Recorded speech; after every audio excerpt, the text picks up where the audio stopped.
Hello दोस्तों, मेरा नाम है तारिक और डीजी के टेक्निकल में मैं आपको खुशामदीद कहता हूं। आज की इस वीडियो में मैं आपको बताऊंगा एलईडी बल्ब, इस्त्री, air conditioner, micro oven, fridge, washing machine, पानी वाली मोटर, छत वाला पंखा कितने वाट के होते हैं और कितनी यूनिट इस्तेमाल करते हैं।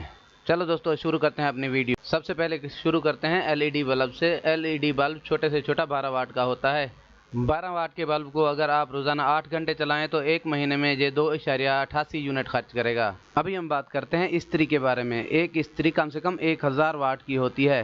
1000 वाट वाली इस्त्री को अगर आप आधा घंटा रोजाना चलाते हैं तो 30 दिन में आपके 15 यूनिट खर्च करेगी। अभी हम बात करते हैं एयर कंडीशनर की। एयर कंडीशनर एक 1.5 टन का एयर कंडीशनर 1800 से 2500 वाट का होता है। 1.5 टन के एक एसी को 8 घंटे चलाने से 20 यूनिट खर्च होते हैं। अगर आप इसको 30 दिन चलाते हैं तो ये आपके 600 यूनिट खर्च करेगा।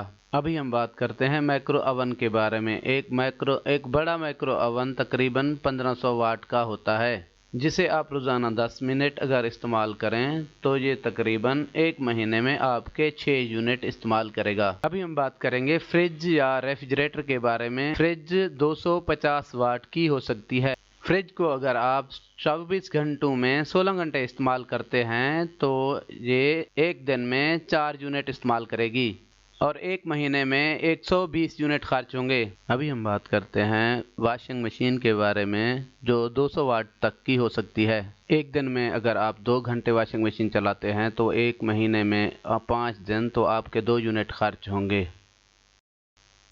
अभी हम बात करते हैं पानी वाली मोटर की। पानी वाली मोटर 1300 वाट तक की हो सकती है। पानी वाली मोटर को अगर आप रोज़ाना 20 मिनट इस्तेमाल करें तो ये आपके एक महीने में बिजली के 13 यूनिट इस्तेमाल करेगी। अभी हम बात करेंगे छत वाले पंखे की। छत वाला पंखा 80 वाट तक का हो सकता है। एक छत वाला पंखा जो दिन में 12 घंटे चलता है वो 30 दिन में 29 यूनिट खर्च करेगा।